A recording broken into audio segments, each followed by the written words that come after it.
Bom dia, pessoal. Bom dia.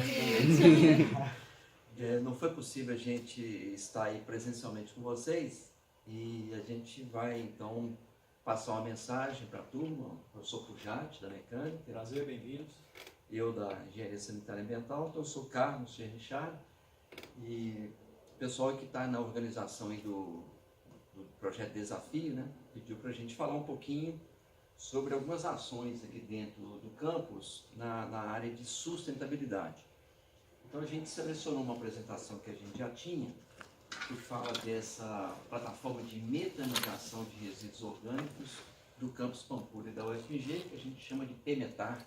Então daqui para frente a gente vai falar PEMETAR, tá? E a gente vai explicar direitinho o que é metanização, o problema dos resíduos orgânicos, né, basicamente de restaurante, né, que gera. E esse projeto ele foi financiado pelo FAPEMIG, CNPq, a Fundação Estadual do Meio Ambiente de Minas e também do Ministério das Cidades, tá? Realizado em parceria da Escola de Engenharia com uma empresa que foi incubada aqui no UFMG, a empresa Metano, Resíduo e Energia. Então, esse projeto lá atrás, há coisa de uns 8 anos atrás, mais ou menos, ele estava inserido numa proposta de criar aqui dentro da UFMG, no campus Pampulha, um centro de excelência e inovação em ensino, pesquisa, difusão e demonstração de tecnologias de baixa emissão de carbono. Então, esse é um assunto muito recente, ele continua muito atual, né, que tem a ver com essa questão de aquecimento global, emissão de gás de efeito estufa, pegada de carbono, está tudo inserido nisso, tá? Então, é uma iniciativa baseada em programas multidisciplinares de pesquisa aplicada, né? Então tem uma conotação menos de desenvolvimento e mais de aplicação, e esse conceito também, né, de trabalhar a multidisciplinaridade, coisa que vocês que estão aí nos assistindo hoje, obviamente vão tentar fazer dentro desse projeto Desafio, né? Juntar aí as diferentes engenharias, né? E esse projeto acho que ilustra muito bem isso. Então, esse projeto visa a produção e transferência de conhecimento integrado, isso aqui é uma palavra-chave, né? Integração de conhecimento nas áreas de água, resíduo e energia, né? Então, o Fujat vai falar mais dessa questão de energia, eu vou falar um pouquinho mais do resíduo, né? E aí vamos. Então, o conceito de integração do Q10. Q10 é um quarteirão 10, que a gente vai mostrar onde que ele está localizado aqui dentro do campus, possivelmente vocês não conhecem ainda. E o conceito que está por trás é o conceito de uma ecocidade, né, para as áreas externas do quarteirão 10 e de edifícios inteligentes para as áreas de laboratórios. Então aqui rapidamente, né, isso aqui ilustra uma cidade. E essa cidade ela consome água, ela gera esgoto, ela gera resíduos, né, tem veículos que consomem combustíveis. Esses resíduos precisam ter uma destinação adequada. Então aqui mostra rapidamente, por exemplo, a questão do esgoto, né, gerado na cidade. Então, esse esgoto ele pode ser tratado numa estação de tratamento de esgoto e a gente recuperar produtos e energia contidos no esgoto. Então, esse tema também é muito atual, muito recente, né? E como é que a gente faz isso? Então, por exemplo, a gente pode usar uma forma de tratamento de esgoto que, ao invés de consumir energia, produz energia na forma do biogás, né? Então a gente transforma compostos orgânicos contidos no esgoto, produz o biogás, e o biogás que a gente produz a gente entrega para o Fujat, e o Fujat vai mostrar para vocês como que esse biogás pode ser utilizado, tá? Na mesma linha, o resíduo sólido urbano, né, que a gente chama de lixo, né? Tem muita matéria orgânica, a gente pode usar o mesmo conceito, né, de produzir energia a partir do tratamento desse resíduo. E aqui mostra outras formas, né? Por exemplo, a questão de energia eólica, a gente mostra aqui também a possibilidade de cogerar eletricidade e calor a partir do biogás produzido, a partir de biomassas, uma série de conceitos, né, que poderiam ser explorados, mas a gente não tem muito tempo para isso. Essa apresentação fica disponível para vocês. Bom, então mostrei aqui o conceito para as áreas externas e aqui para as áreas internas, ou seja, para as edificações, né, que é de grande interesse também para vocês. Por exemplo, o prédio da engenharia, onde a gente encontra-se inserido, né? Essa edificação que a gente está aqui, a gente pode classificar como uma edificação que tem baixo consumo de energia, né? Esse é um tema que a gente poderia discutir após a apresentação. quantidade de luminárias, luzes acesas, quantidade de elevadores, né? Baixo consumo de água, né? Por exemplo, os banheiros têm economizadores de água nas torneiras, né? Não. Os sensores de mictório sempre funcionam adequadamente, né? Muitas vezes aciona uma descarga quando a gente não está lá, né? Edificações com aproveitamento de águas negras, cinzas e amarelas. Isso aqui é um conceito muito novo, vocês estão chegando, né, na escola agora, né? O esgoto que a gente gera na nossa casa, a gente poderia separá-lo, né? Por exemplo, o esgoto do vaso sanitário, ele gera água negra, que são as fezes, né? Mas a gente gera também água amarela, que é a urina. Então já existem vasos sanitários em alguns países na Escandinávia, Alemanha, né? Onde você pode separar essas duas águas. Qual o interesse nisso? Por exemplo, a contaminação está mais concentrada na água negra. Então essa é uma água um pouquinho mais perigosa do ponto de vista de saúde pública. E a água amarela, que é a urina, tem muito nitrogênio. O nitrogênio é um fertilizante, né, que custa muito caro para produzir. Isso é outro tema também que a gente poderia discutir. E a água cinza, a água ali de chuveiro, né, de pia, de máquina de lavar, etc., né, que é muito mais fácil da gente tratar e tentar reaproveitar, por exemplo, a descarga em vaso sanitário, né? Então essa é uma possibilidade das edificações serem inteligentes nesse sentido. Telhado verde com aproveitamento de água de chuva, né? Também um tema muito importante. O projeto de integração que a gente desenhou para esse quarteirão 10, ele trabalha em várias formas de geração de energia, de conversão e de integração dessas energias. Então a gente representa aqui energia eólica, que o pessoal da mecânica também, o professor Uti, né, trabalha com isso. Então poderia gerar energia elétrica a partir, né, do vento.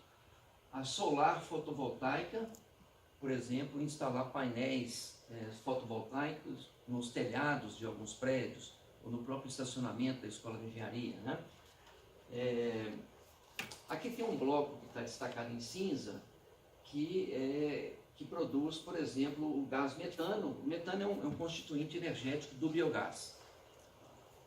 O biodiesel, por exemplo, a partir de um coquinho de macaúba que tem aqui naquela reserva ecológica ali do ICB, né? Então ele cai no chão, não é feito nenhum uso. A engenharia química, né, por exemplo, poderia trabalhar aqui produzindo biodiesel a partir desse coquinho da macaúba.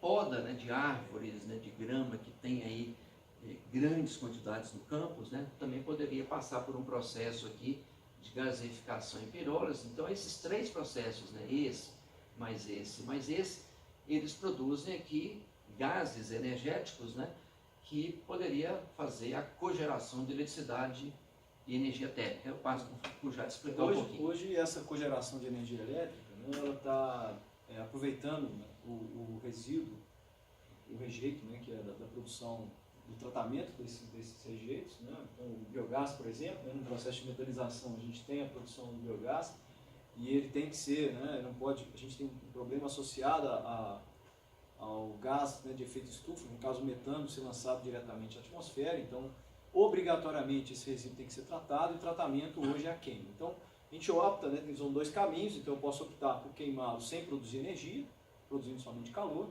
e tratar esse rejeito, ou a rota que a gente escolheu, que seria queimá-lo produzindo energia. Então aqui hoje, né, esse cogerador utiliza motores de combustão interna para fazer essa transformação da energia contida no biogás, no caso o metano, em trabalho útil, e esse trabalho útil de eixo é acoplado a um gerador que faz, né, conexão com a rede elétrica, hoje já faz a integração dessa energia na energia disponível ou utilizada no campus. Então hoje a gente já faz, a gente já tem essa rota bem definida, e além disso, né, o motor de combustão interna é uma máquina térmica, ela não tem 100% de eficiência, vocês vão aprender isso também, né? E o equivalente à produção de energia útil, né, gira em torno de 25%. Então significa que da energia total que está entrando nessa unidade de cogeração, apenas 25% em média viram energia elétrica útil, né? Os outros 75% são perdas, sob a forma de calor, que a gente também tenta, né, aproveitar dentro do processo, né, seja através de secagem dos materiais ali, dos produtos do próprio tratamento de rejeito, ou através de aquecimento de outros fluidos, né, do próprio processo. Então, a ideia é sempre conseguir recuperar essa energia da forma mais barata possível, que é o grande desafio hoje, né? Por exemplo, o biogás, para ser utilizado em motogeradores, né, geralmente ele é pressurizado. Só que pressurizar o biogás significa gastar energia, né, num combustível que tem um baixo valor energético. Então a gente está desenvolvendo hoje técnicas para a utilização direta desse biogás sem a necessidade de utilização de um compressor. Então são rotas, né, de aproveitamento de energia e entendam que esses aproveitamentos eles têm que ser o mais eficiente possível, né? Não faz sentido gastar mais energia para tentar recuperar o que nós estamos perdendo, certo?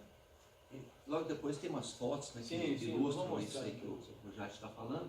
Bom, e aqui tem outras possibilidades, por exemplo, eu tenho sobra de energia solar fotovoltaica durante o dia, mas eu preciso de energia à noite, eventualmente, né? Então a gente pode armazenar a energia na forma de bombeando a água, por exemplo, para um reservatório elevado.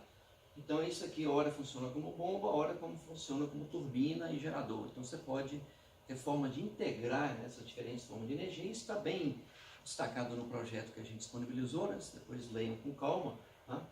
E aqui alguns avanços conseguidos. Então a gente já conseguiu aprovar o plano diretor de ocupação desse quarteirão 10, né, com os blocos de futuros laboratórios da Escola de Engenharia.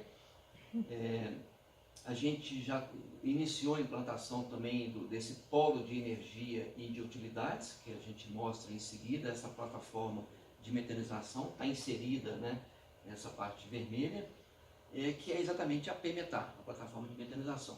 Aqui, faixa de valor de resíduos coletados nas cantinas e restaurantes do campus. Esses números estão aí, ou seja, gera-se bastante resíduo, né? Por exemplo, o prato feito, 70 a 290 gramas por refeição por dia vira resíduo, que hoje, né, vai para um aterro sanitário, que não é a forma mais adequada de destinar. A gente poderia estar tratando isso e gerando energia. O self-service gera, na realidade, a mesma faixa, né? E o restaurante setorial em torno de 165 gramas refeição dia, né, de resíduo. Aqui mostra algumas fotos, né? Esse aqui do setorial 2, né? O pessoal ali almoçando, aqui os pratos sendo as bandejas com os alimentos, né? E aqui a segregação dos resíduos que sobram, né? Tanto no preparo do alimento, quanto do resto, do que não foi servido ou do próprio bandejão, tá? E essa aqui é uma ilustração esquemática do sistema de pré-tratamento do resíduo, depois de metanização, e aqui a questão do biogás e cogeração de energia, que tem também algumas fotos que ilustram isso. Aqui um mini laboratório que a gente tem lá, quem quiser visitar. O resíduo chega para a gente dessa forma, uma mistura aí, né, de restos de alimentos. E aqui um aluno nosso sai para fazer mestrado com a gente, tem que colocar um pouco de água para umidificar o resíduo e passa por um triturador industrial, né, que tritura esses restos, né, e vem para essa câmara aqui, e aqui é como se tivesse um sopão, né, e esse sopão vai alimentar o biodigestor anaeróbico que está ali, tá? Aqui uma foto do biodigestor, ele tem 20 metros cúbicos de volume, tá? Aqui um sistema de aquecimento do digestor com base em energia solar. Aqui algumas outras fotos, né, para vocês depois poderem visualizar. Aqui um secador térmico, que pode usar a energia térmica que sobra lá no motor, que o Pujat falou, né? Bom, enfim, e aqui fotos exatamente, isso aqui é um balão, né, que acumula o biogás. Explica aí, o biogás produzido, ele vem para esse bag, é um biogás produzido a baixa pressão, então a gente não tem para estocá-lo, né? Ele tem esse bag, né, que varia o volume. Passa, obviamente, por um tratamento, porque a gente tem alguns compostos, né, nesse biogás que podem vir a danificar os motores. Então, né, o H2S é um exemplo dessa substância. A gente passa hoje por um compressor e aí ele é armazenado naquele cilindro amarelo ali, um cilindro de maior volume. À medida que esse biogás vai sendo produzido, esse bag, né, absorve essa produção e periodicamente a gente comprime e guarda esse biogás comprimido ali. A partir do biogás comprimido, né, esse aqui é um motogerador monocilindro, a gente começou o trabalho de produção de energia. Hoje a gente já tem né, um motogerador multicilindro, né, a gente consegue aí produzir energia na ordem de 20 kWh, né, com esse motogerador, e dependendo, obviamente, da produção do biogás. O que a gente quer hoje, né, é tentar eliminar essa fase de compressão, porque, né, um compressor convencional e tem um motor elétrico acoplado, um compressor mecânico, eu preciso fornecer energia para depois retirar essa energia. E no balanço, né, quando eu pego, né, a energia total produzida por esse conjunto motogerador, eu tenho que debitar esse dispêndio de energia no processo. Então ele tem atrapalhado, vamos dizer assim, a nossa eficiência, por isso nós estamos querendo eliminá-lo no processo. Outras fotos aí, isso aí fica disponível para vocês visitarem. E aqui o resumo, né, dos benefícios que a gente entende para o UFMG com a instalação dessa plataforma, né? Então, ação de responsabilidade social e ambiental demonstrada, né, na prática, tratamento adequado e sustentável dos resíduos orgânicos gerados no restaurante setorial 2, aproximadamente 1.600 quilos por semana, geração de biogás, aqui o volume, geração de energia elétrica renovável, aproximadamente 240 kWh por semana, produção de biofertilizante, porque a gente gera também um subproduto sólido a partir desse tratamento. Ou seja, a gente consegue fechar todos os ciclos, né? O resíduo que vem do setorial, ou ele vira gás, ou ele vira esse biossólido, que a gente pode usar como fertilizante, porque ele tem nitrogênio, tem fósforo, né? Tem matéria orgânica. E a fase líquida, né? Que também a gente pode usar como água de processo ou como água de irrigação. Então, ou seja, não sai nada, né? A gente fecha todos os ciclos nessa planta. Geração de energia renovável, ou seja, o biogás é energia renovável. Você pode trocar, por exemplo, em vez de usar um transporte aqui usando diesel, né, convencional, que tem um fator de emissão de gás de efeito estufa elevadíssimo, né? O Pujat está fazendo a conversão de uma caminhonete, né, de diesel, né? Ela é gasolina, né, um veículo da própria UFMG, nós estamos convertendo o motor dela para operar com o próprio biogás da planta. Então, o transporte do rejeito, do bandejão, do RU até a planta vai ser feita com o próprio combustível produzido na planta. Então, é um trabalho que está sendo desenvolvido também dentro dessa ideia. Isso reflete diretamente isso aqui, ó, redução da emissão de gás de efeito estufa. E, por último, né, a criação de uma plataforma permanente de pesquisa, não é uma pesquisa que tem validade, né, isso aí pode ficar indefinidamente aí para uso dos alunos, né, inclusive da turma nova que está chegando, né. Pesquisa, inovação, integração entre as diversas áreas de conhecimento. A gente mostrou aqui um pouquinho mais a integração da sanitária com a mecânica, mas falamos um pouquinho da química, da elétrica, né? Eu acho que se a gente pensar a produção, acho que todo mundo, né, pode estar envolvido aqui. Então a gente faz o desafio aí, né, que vocês consigam fazer um projeto, né, integrando essas diferentes engenharias no projeto desafio. Né? Acho que com isso a gente termina e fica à disposição para alguma pergunta de vocês. Show. Você quer perguntar? Eu notei algumas coisinhas aqui. Eu. Pode pegar. Tá. Eu queria perguntar assim, porque a gente vendo, parece que tudo já roda super direitinho, tudo já funciona, tá ótimo. Nem precisa de gente trabalhar nessa área. Mas claramente não, tem várias demandas, né, que surgem até para potencializar e expandir tudo que acontece lá no Q10 para toda a universidade. O que vocês acham hoje que seriam as maiores demandas que vale a pena a gente estar estudando e tentando melhorar? Deixa eu começar pelo próprio prédio da engenharia, porque a gente teve uma conversa prévia, né? Não é, Amanda? Por exemplo, tem algumas coisas, né? Esse prédio que a gente está, que a gente compara com o antigo, até 2008, lá no centro, né? Esse prédio é uma maravilha, ele é ótimo, né? A gente tem aqui condições de trabalho muito melhores do que a gente tinha no centro da cidade. Mas é um prédio que tem problemas, ele tem problemas de conforto térmico, né? Agora nós vamos colocar ar-condicionado, aí ele também vai na contramão, né? Para gastar energia. Mas eu vejo, por exemplo, né, que você dá para economizar energia na forma de elevadores. Então, me incomoda muito a gente ter tanto elevador disponível.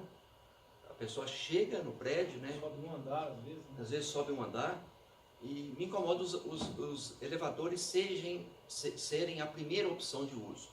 Eu acho que as escadas são escondidas, né? Elas não são visíveis para quem chega no prédio. Né? Então, é necessário ficar os 4 elevadores ligados simultaneamente? Né? Será que não dá para fazer um rodízio? Né? Então, acho que esse seria um desafio bacana, né? Pensar em... O nosso prédio já é um prédio muito horizontal, né? Mas mesmo assim, fisicamente falando, eles não te motivam. Quer dizer, no momento que você entra no prédio, a primeira coisa que você vê é o elevador, não a escada. Então, e fazer, obviamente, um trabalho de conscientização, afinal de contas, né? A gente tem, né, um consumo de energia associado a essa utilização de elevadores que pode ser racionalmente, né, usado, tá certo? Até por vocês, né, por alunos e professores. A minha pergunta era até bem relacionada. O quanto que você consegue mexer num prédio que já existe, tipo assim, porque vocês deram milhares de possibilidades e várias coisas que seriam super aplicáveis aqui dentro e que eu acho que já que foram pensadas e estão sendo construídas no Q10. Mas o quanto que a gente conseguiria mexer na estrutura desse prédio mesmo para conseguir reutilizar essa energia de outras formas, pensando numa coisa mais complexa um pouco. Deixa eu dar o Jati acho que vai falar mais, talvez tecnicamente. Eu vou falar de possibilidade. Por exemplo, economia de água. Uhum. É muito fácil você trocar as torneiras por torneiras com economizadores, né? Tem um exemplo do aeroporto de Confins. Eu fui visitar recentemente a estação de tratamento de esgoto do aeroporto de Confins. Essa estação já era para estar super defasada da vazão, e é uma estação de 20 anos atrás que consegue atender o aeroporto hoje mesmo com esse movimento, essa ampliação toda que houve. Por quê? Porque investiram maciçamente na redução do consumo de água no aeroporto. Então o aeroporto triplicou, quadruplicou, mas hoje ele gera a mesma coisa de esgoto que gerava há 10, 15, 20 anos. Não é só o tamanho do aeroporto, o número de voos, né? Tudo aumentou, né? Então, troca das torneiras com economizadores, a questão dos vasos sanitários, né? Eles são ainda com válvula, me parece, né? Não sei se tem... São válvulas. Válvula, não tem caixa. Você pode... Cada segundo que você mantém uma válvula apertada, é 1,5 litro que vai, né? Então, se você dá uma descarga de 10 segundos, são 15 litros. Você tem caixas hoje, né? Para o número 1 e número 2, né? 4, 6 litros. Não são muito divulgados, né? Assim. A questão de ar-condicionado, onde tem intertravado, né? Por exemplo, abriu a janela, o ar não liga. Então, isso é uma forma de você ter uma automação a serviço da economia de energia. Luminárias inteligentes que acendem só quando você tem falta de energia, de iluminação externa, né? Então tem muitas coisas, no projeto detalha algumas dessas, né? Em relação ao quarteirão 10, Amanda, que você perguntou, o que a gente sente mais falta é que esse projeto seja institucionalizado, né? Ele nasceu dentro da Escola de Engenharia, mas a gente entende que ele poderia ser expandido para o campus inteiro. Deixar de ser um projeto do DESA, da engenharia, passar a ser um projeto da UFMG. Por que a gente trata apenas o resíduo do setorial 2?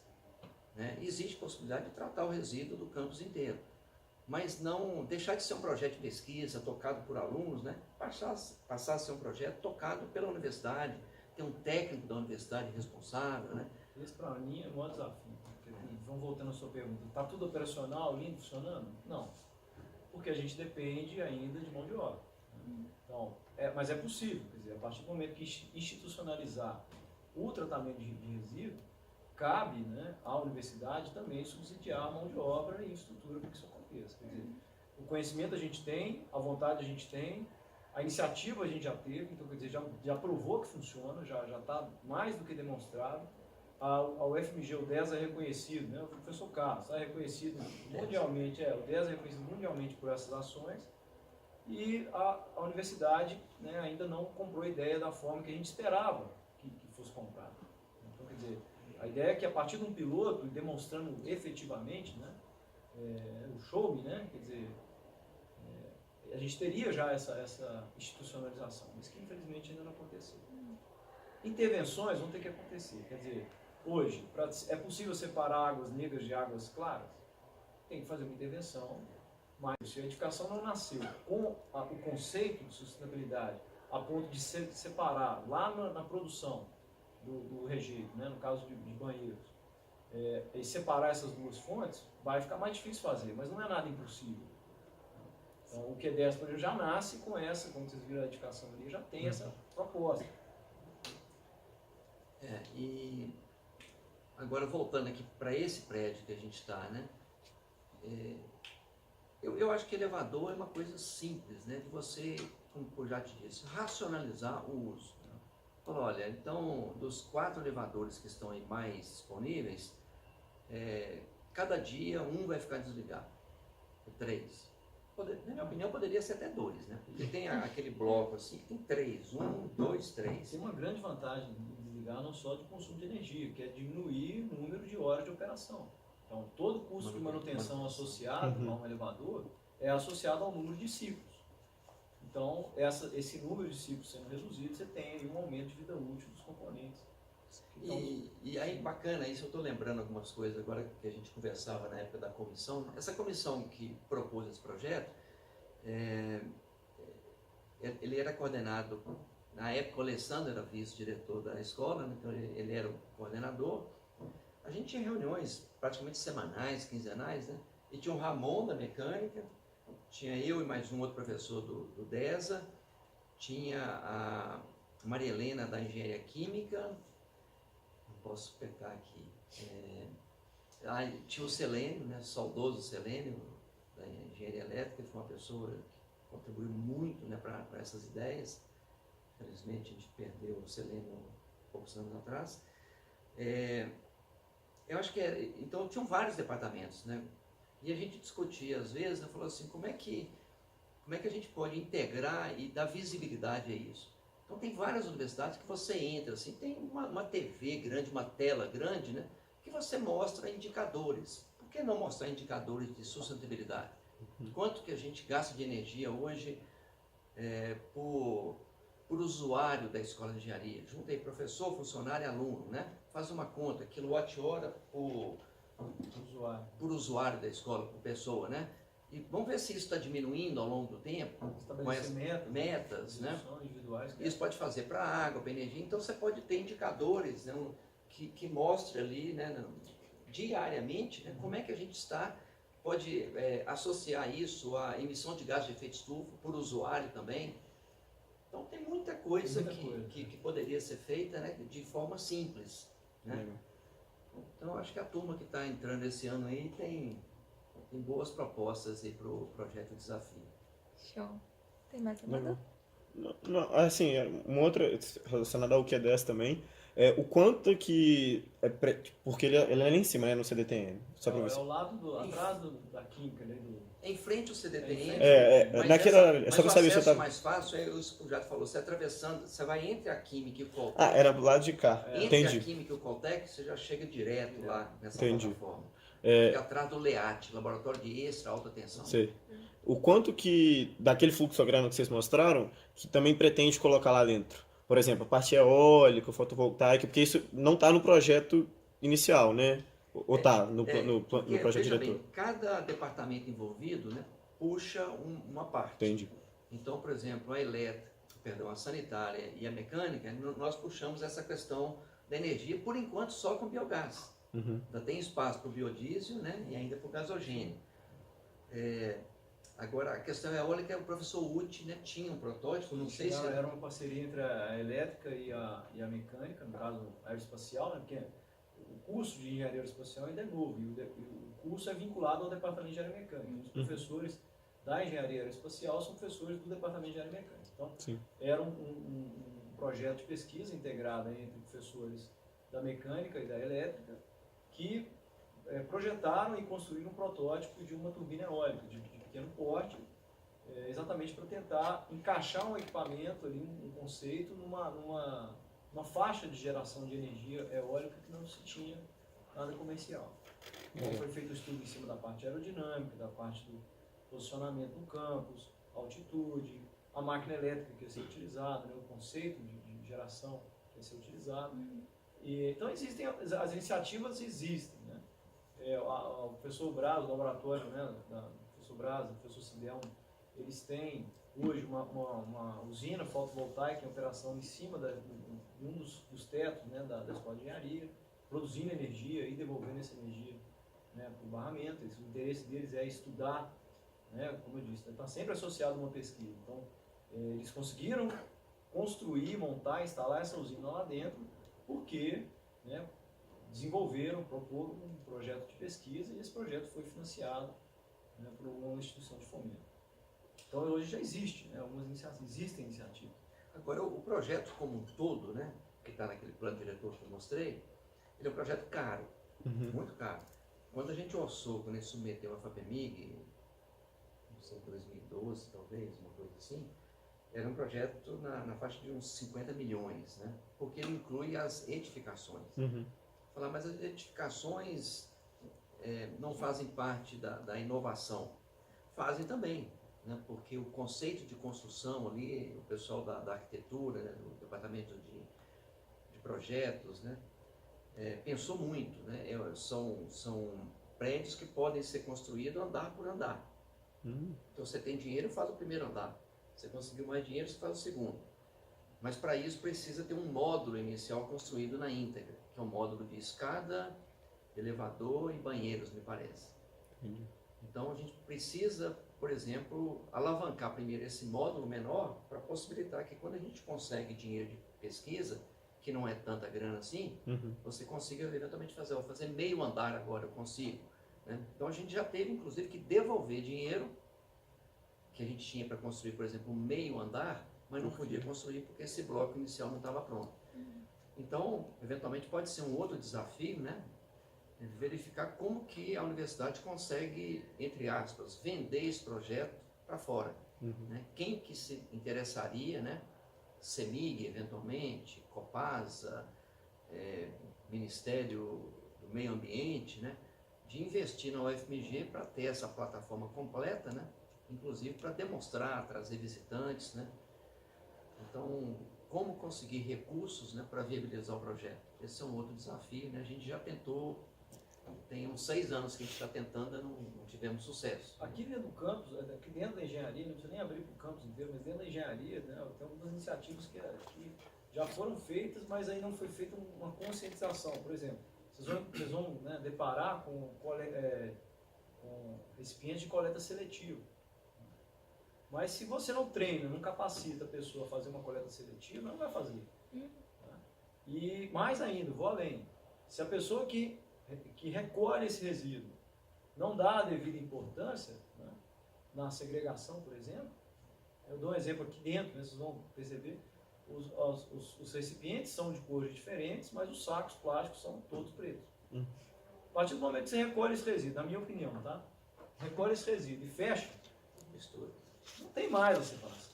Então a ideia, se você, né, eu passei por um treinamento em cima de coleta seletiva, a primeira coisa é a identificação visual. Você tem, né, uma destinação para um determinado tipo de produto, um determinado padrão de cor.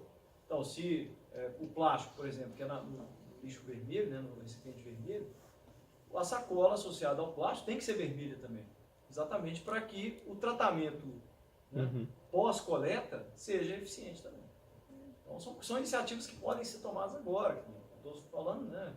É um brainstorming. Nós estamos tendo ideias aqui de como esse desafio pode caminhar. Né? Julgando ideias aí para vocês trabalharem. Sim.